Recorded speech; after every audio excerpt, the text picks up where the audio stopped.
তুফানের খুব ভালো লেগেছে আর শাকিব খানকেও খুব ভালো লাগছে দেখতে, মিমিদিকে খুব সুন্দর লাগছে দেখতে, ইনকেস তার পাশাপাশি চঞ্চল চৌধুরী প্লাস নাবিলা।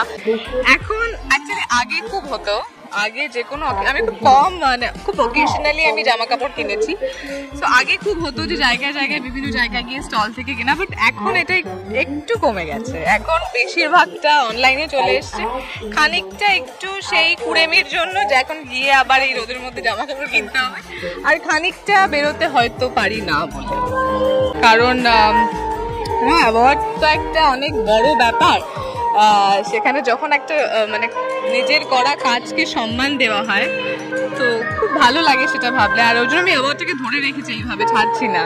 আমি অ্যাকচুয়ালি জানি না আমি পারফেক্ট থাকতে পারি কিনা, বাট আমি একটা জিনিস খুব চেষ্টা করি যে আমি যখন যেই কাজটা করি সেই কাজটা খুব মন দিয়ে বা একটু পারফেক্টলি করার চেষ্টা করি, অবশ্যই নিজের কমফর্ট জোনটাকে বজায় রেখে।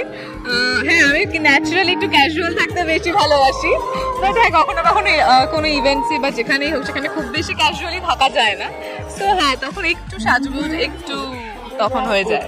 দেখেছি তুফানে খুব ভালো লেগেছে আর শাকিব খানকেও খুব ভালো লাগছে দেখতে, মিমিদিকে খুব সুন্দর লাগছে দেখতে, ইনকেস তার পাশাপাশি চঞ্চল চৌধুরী প্লাস নাবিলা, সবাইকে খুব ভালো লাগছে। না হোপ কি হয়তো দর্শকেরও খুব ভালো লাগবে দেখে।